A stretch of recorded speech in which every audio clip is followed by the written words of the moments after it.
어김없이 봄이 왔습니다. 오늘 내리는 비는 그래서 봄비입니다. 봄비는 언 땅을 녹이고 싹을 틔우고 꽃을 피게 만듭니다. 이것이 하나님의 질서입니다.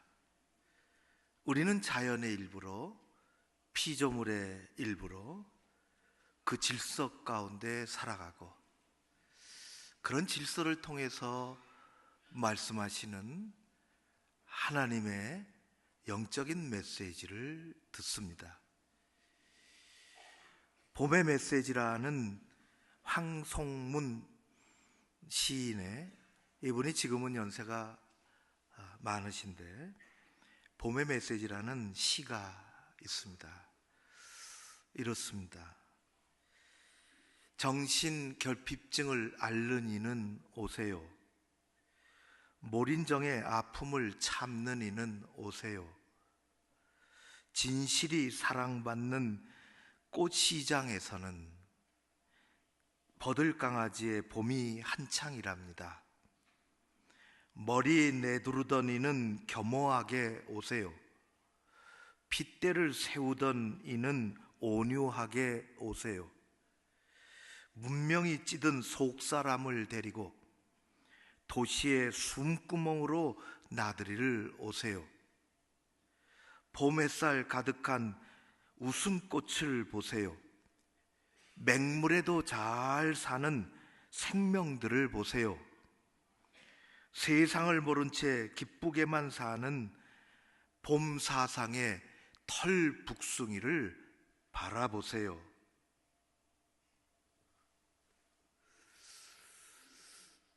제가 생전 가본 적은 없는데 봄꽃시장을 한번 가보고 싶습니다. 가끔 누가 제 방에 꽃을 꼽아주는데, 화병에, 한 번도 제 방에 어디 다니다가 들어가면 그 꽃이 저를 보고 한 번도 화를 내거나 슬퍼한 적이 없습니다. 꽃은 언제나 활짝 감사한 마음으로 주인을 맞아줍니다. 주인이 아니죠. 꽃이 주인일지 모르겠습니다. 새봄이 왔습니다.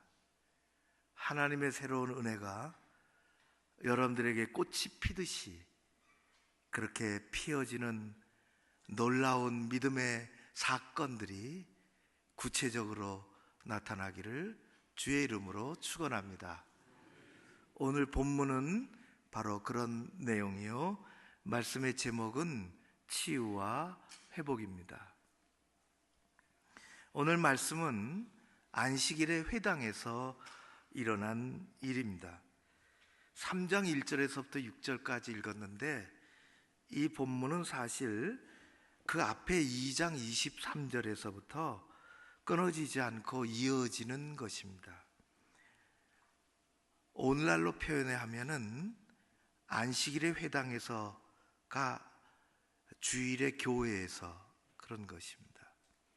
예수님께서 주일에 세상을 이렇게 지나서, 우리가 동네를 지나서 교회에 오는 것처럼 세상을 지나서 회당으로 들어오셨습니다. 교회로 들어오신 거죠. 예수님이 교회에 들어가셨을 때 조금은 어색한 광경이 펼쳐졌습니다. 그다지 크지 않은 교회 벽을 타고 예수님과 늘 대척점에 있었던 아주 골치 아픈 바리새인들 몇몇이 서 있었습니다. 수십 명의 사람들은 앉아 있었지요. 예배 드리려고, 말씀 들으려고, 기도하려고. 그 중에 손 마른 사람이 앉아 있었습니다. 바리새인들은 예수님이 걸려들기만을 바라고 팔짱을 끼고 주시하고 감시하고 있었습니다.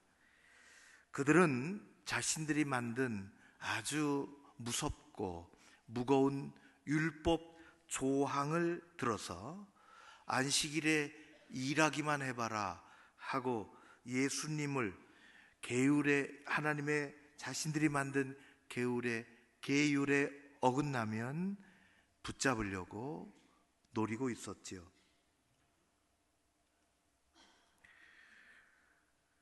그런 상황 속에서 우리 주님은 조금도 주저하지 않으시고 손 마른 사람을 향하여 이렇게 말씀하셨습니다. 2번 아주 짧게. 먼저는 그 가운데서 일어나라, 3절 말씀입니다. 그를 향하여 말씀하셨죠. 그 가운데서 일어나라. 두 번째는 5절의 말씀입니다. 내 손을 내밀라. 그렇게 하셨습니다.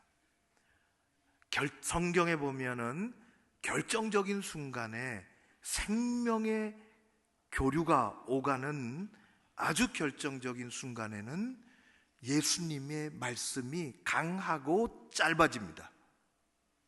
일어나라, 나를 따르라.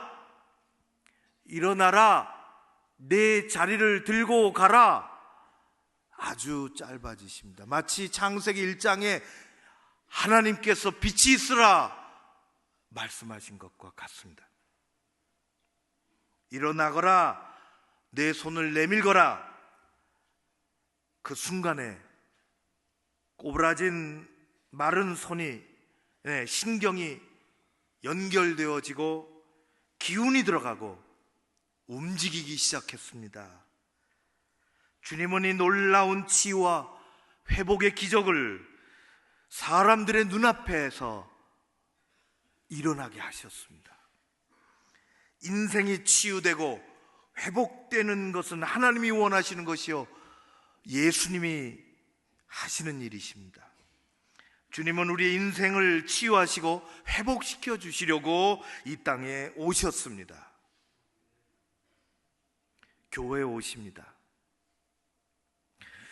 여러분이 2000년 전으로 거슬러 올라가서 당시 그 회당 안에 있었다면 어디에 있었겠습니까?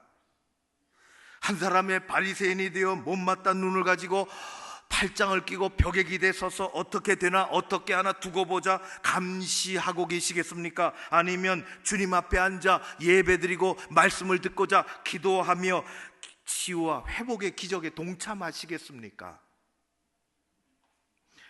우리는 어떻게 되나 두고 보자는 마음을 품고 팔짱을 끼고 저쪽 벽에 기대어 서 있는 그런 부류가 아니라 주님 앞에 앉아 치유와 회복의 기적을 경험하고 동참하는 그런 사람들이 되고 싶습니다. 그런 일이 여러분들에게 있어지시기를 주의 이름으로 축원합니다. 우리 모두는 그렇게 되어야 합니다. 우리는 주님 앞에 앉아 있는 손 마른 사람과 같은 인생을 여전히 살기 때문에 그렇습니다. 엊그제 제가 방송에 뉴스를 보니까 한 며칠 됐는데 우리나라에 와서 이제 이 한겨울을 다 지내고 요맘때쯤 되면은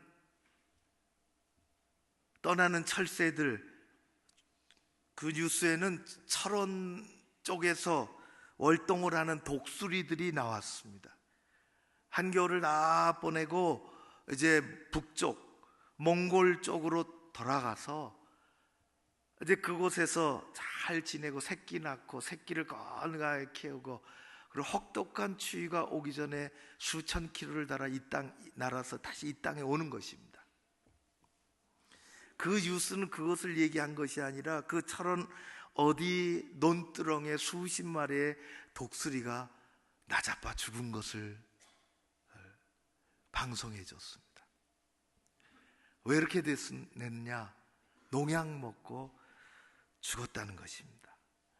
몽골로 돌아가야 되는데 돌아가지 못하고 버둥거리고 날개를 늘어뜨리고 목을 늘어뜨리고 죽었습니다. 정채봉 씨의 생각하는 동화 중에는 상처 없는 새가 어디 있으랴라는 길지 않은 글이 있습니다. 상처 입은 젊은 독수리들이 벼랑으로 모이기 시작을 했습니다. 날기 시험에서, 나는 시험에서 낙방을 한 독수리, 짝으로부터 따돌림 받은 독수리, 덩치 큰 독수리로부터 핥힘을 당한 독수리, 그 글에는 없지만은 녹약을 주워 먹고 비실거리는 독수리, 그들은 각자 자신의 삶의 상처를 이야기하며 사는 것보다 죽는 것이 낫다, 그렇게 여기고 벼랑 끝으로 모인 것입니다. 그때 막루에서 파수를 보고 있던 독수리 중에 영웅 독수리가 쏜살같이 내려와서 그들 앞에 섰습니다. 왜 자살하고자 하느냐? 괴로워서요. 차라리 죽는 게 낫겠어요. 영웅 독수리가 얘기했습니다. 나는 어떤 줄 아느냐? 내가 상처 하나 없는 것 같이 보이느냐? 내 몸을, 내 날개를 봐라. 이건 막 날아오르는 연습을 할 때 솔가지에 찢겨져서 난 상처이고, 이건 덩치 큰 독수리에게 핥혀진 자국이고, 겉으로 드러난 상처뿐만 아니라 내 마음의 상처는 헤아릴 수 없다. 영웅 독수리는 조용하게 얘기했습니다. 일어나 날 잡구나. 상처 없는 새들이란 이 세상에 태어나자마자 죽은 새들 뿐이다. 살아가는 우리 가운데 상처 없는 새가 어디 있으랴? 그리고 날아올랐습니다. 비록 상처를 입었지만 독수리는 다시 날아야 합니다. 날지 않고 포기하면 독수리는 더 이상 독수리가 아닙니다. 새는 다시 날아야 하고, 물고기는 물속에서 다시 헤엄을 쳐야 하며, 사람들은 마음과 삶이 다시 정상적으로 움직여야 하는 것입니다. 깊은 기독교 신앙을 가지고 있었던 세계적인 작가 중에 한 사람인 빙점의 미우라 아야코, 어떻게 제가 우리 선교사도 일본에 있고 갔다가 그 고장에, 저 북쪽 홋카이도인데 그 고장에 아야코의 기념관이 있다는 거 모르고 갔는데 정말 감격스럽게 방문을 했습니다. 한나절을 아주 고즈넉한 곳에 소박하게 기념관이 마련이 되어 있었습니다. 우리가 잘 아는 것처럼 미우라 아야코는 질병으로 평생을 고생했던 그런 사람이죠. 기독교 신앙을 의지해서 살아갔던 사람입니다. 그녀는 삶의 여자로서의 황금기라고 할 수 있는 20대와 30대에 걸쳐서 적어도 13년 동안 꼼짝없이 침대에 누워서 지냈습니다. 얼마만큼 회복되어 좋은 남자를 만나 결혼까지 하게 되었죠. 그러나 여전히 척추관절염에 파킨슨병에 암에 인생의 종합병원이라 할 수 있을 정도로 힘겹게 살았습니다. 좋은 남편의 격려로, 그리고 신앙으로 살아가 그의 아픔과 고통과 눈물을 이기고, 그는 시도 쓰고 소설도 쓰고 그렇게 해서 주옥 같은 작품들을 많이 남겼습니다. 아야코가 즐겨 암송하던 시에 아프지 않으면이라는 시가 있습니다. 내용이 이렇습니다. 아프지 않으면 드리지 못할 기도가 있다. 아프지 않으면 들을 수 없는 말씀이 있다. 아프지 않으면 접근할 수 없는 성전이 있다. 아프지 않으면 우러러보지 못할 거룩한 얼굴이 있다. 아프지 않으면 나는 인간일 수 없다. 자신이 아팠기에 하나님 앞에 간절히 기도하고, 자신이 아팠기에 하나님의 말씀을 듣고자 애를 썼고, 자신이 아팠기에 하나님 교회 성전에 계신 곳에 나아가기를 힘썼고, 자신이 아팠기에 예수 그리스도의 십자가, 그분의 얼굴을 구했고 살아갔다는 것입니다. 아프지 않으면 나는 인간일 수 없다. 인간은 언제나 아픕니다. 몸이 아프든지 마음이 아프든지 영혼이 아프든지 인간은 언제나 누구나 아픕니다. 모든 사람은 크고 작은 아픔과 상처를 가지고 살아가지요. 그러나 아버지 하나님은 우리의 아픔과 상처를 가만히 보고만 계시는 분은 아니십니다. 하나님은 우리의 아픔과 상처를 싸매주시고 회복시켜 주시는 긍휼이 많으신, 사랑이 가득하신 아버지가 되십니다. 하나님은 말라기 선지자를 통해서 이렇게 말씀하셨습니다. 말라기 4장 2절, 구약의 마지막 말씀입니다. 이렇게 말씀하십니다. 내 이름을 경외하는 너희에게는 공의로운 해가 떠올라서 치료하는 광선을 비추리니 너희가 나가서 외양간에서 나온 송아지같이 뛰리라. 하나님이 치료하시면, 하나님이 치유하시면 우리는 외양간에서 나와서 뛰는 송아지와 같이 된다는 것입니다. 하나님은 병든 몸도 치료해 주시고 상한 마음의 상처도 싸매 주시며 죄로 물든 영혼도 치유해 주실 줄로 믿습니다.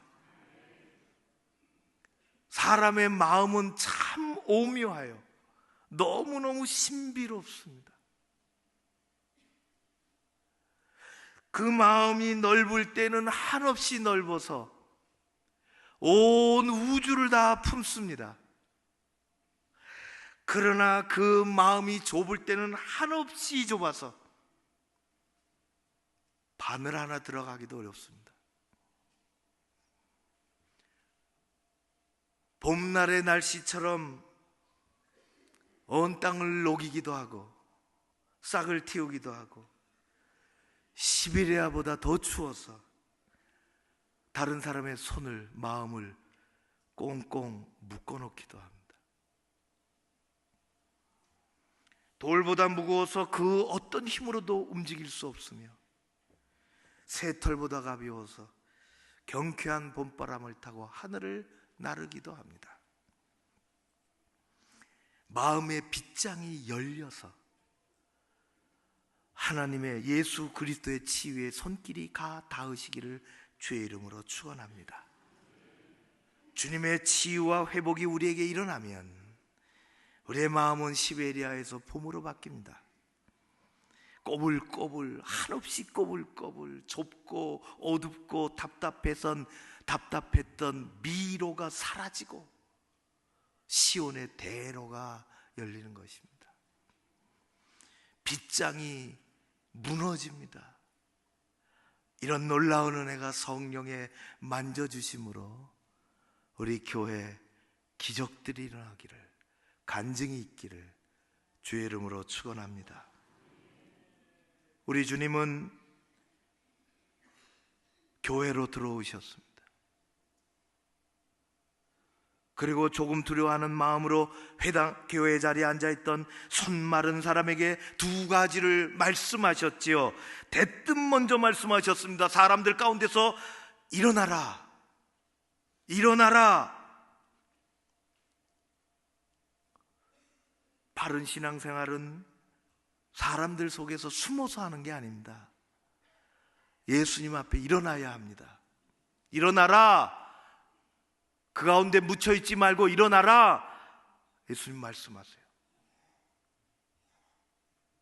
몇 년 전에 우리 교회 어느 집사님이 오셨습니다. 집사로 왔으니까 다른 교회 잘 다니셨죠. 나중에 그것도 안 일입니다. 왜 오셨는가? 큰 교회를 찾아왔습니다. 왜 큰 교회를 찾아왔는가? 숨어서 신앙생활 하려고. 눈에 잘 안 띄고 적당하게 숨어서 신앙생활 하려고. 실제로 큰 교회에서는 숨기 좋습니다. 직분자도 숨는데요. 숨는 거예요. 기도의 자리도 숨을 수 있습니다. 얼마든지 숨을 수 있습니다. 직분자도 가끔 예배 빠져도 누가 모릅니다. 직분자도 헌금 생활 적당히 해도 누가 모릅니다. 숨을 수 있어요. 그분이 왜 그 얘기를 했겠습니까? 비운했어요. 숨으려고 왔는데 우리 교회에서 그렇게 신앙생활이 어렵다는 것입니다. 은혜 받은 거죠. 우리는 예수님 앞에 일어나야 하는 것입니다. 그래야 기적이 일어납니다. 하나님께서 우리를 아픔 속에 일으켜 세워 주실 줄로 믿습니다. 두 번째 말씀하셨어요. 손 마른 사람을 향하여 이렇게 말씀하셨습니다. 내 손을 내밀라. 내 손을 내밀라. 감추지 말고 내밀라 말씀하셨습니다. 여러분, 우리는 세상에서 감추는 데 익숙한 삶을 살아갑니다. 자신의 약점을 감추고 상처와 아픔을 감추고 나의 연약함을 감춥니다.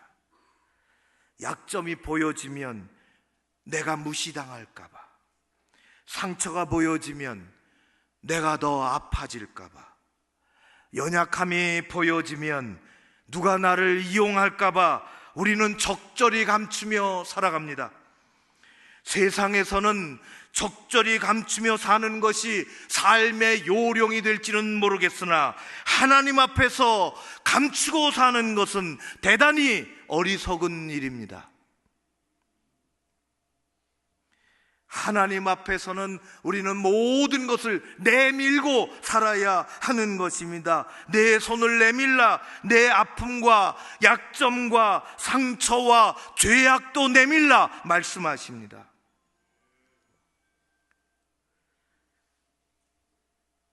우리가 주님 앞에 나의 아픔을 내밀면 치료하십니다. 우리가 주님 앞에 내 약점을 내밀면 강하게 하십니다.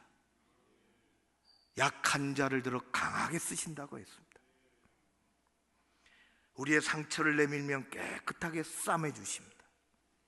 우리의 죄를 내밀면 용서해 주십니다. 감추는 것이 아니라 내밀고 살라고 말씀하십니다.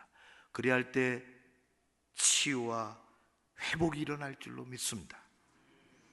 하나님은 때가 되어 외아들을 이 땅에 보내주셨지요. 우리 곁으로 보내주셨습니다. 왜 보내주셨는가? 치료자로 보내주셨습니다. 이것을 이사야 53장 5절에서는 이렇게 말씀합니다. 그가 찔림은 우리의 허물을 인하며 그가 상함은 우리의 죄악을 인함이라. 그가 징계를 받음으로 우리가 평화를 누리고 그가 채찍에 맞음으로 우리가 나음을 입었도다. 그분은 채찍에 맞으셨습니다. 못에 박혀 십자가에 돌아가셨죠. 죄가 없으셨으나 우리의 죄로 인하여 심각한, 하나님의 아들이 심각한 상처를 입었습니다. 그래서 그분은 상처 입은 치유자이십니다. 상처를 입으셨기에 상처를 입고 아파하며 살아가는 우리를 고쳐주실 수 있습니다. 십자가의 주님은 우리 아픔과 상처를 치유하시고 회복시켜 주시는 분이십니다. 주님의 십자가는 상처를 싸매고 치유하며 회복해야 하는 영적인 힘이 그 가운데 있습니다. 주님은 치유해 주시려고, 회복해 주시려고 우리의 인생을 아름답게 만들어 주시려고 일어나라, 내 손을 내밀라 말씀하십니다. 상처를 감추지 말고 십자가 앞에서 주님 앞에 드러내야 하는 것입니다. 우리 주님의 치유하심과 내 삶의 회복을 갈망하고 성령님께서 손대 주시기를 원하는 마음으로 우리는 십자가 앞에 서야 하는 것입니다. 예수 그리스도께서 회당에 손 마른 사람을 치유하시고 회복시키셨던 것처럼 오늘도 교회의 가운데서 이런 치유와 회복의 기적들이 일어나야 하는 것입니다. 여전히 살아계신 하나님, 여전히 함께 하시는 우리 주 예수 그리스도, 여전히 역사하시는 성령님, 치유와 회복의 이 기적이 우리에게 일어나고 간증하고 삶이 독수리가 다시 날개치며 올라가는 것처럼 우리의 삶이 다시 새로워지시기를 주의 이름으로 축원합니다. 기도하겠습니다. 봄이 왔으나 그 가운데 말씀하시는 하나님의 음성을 듣게 하옵소서. 새들이 나르는 것을 보고 꽃이 피는 것을 보고 하나님의 음성을, 영적인 질서를 알게 하여 주시옵소서. 우리 가운데 오셔서 일어날 때에, 내 손을 내밀 때에, 그 메마른 손을 내밀 때에 성하게 만들어 주셨던 것처럼 우리를 치유하시고 회복케 하여 주시옵소서. 아름다운 인생이 되게 하시고 숨어 살지 않게 하시고 주님 앞에 드려지는 귀한 우리의 모든 삶이 하나님께 영광이요 우리에게 큰 기쁨이 되게 하여 주시옵소서. 예수님 이름으로 기도하옵나이다. 아멘.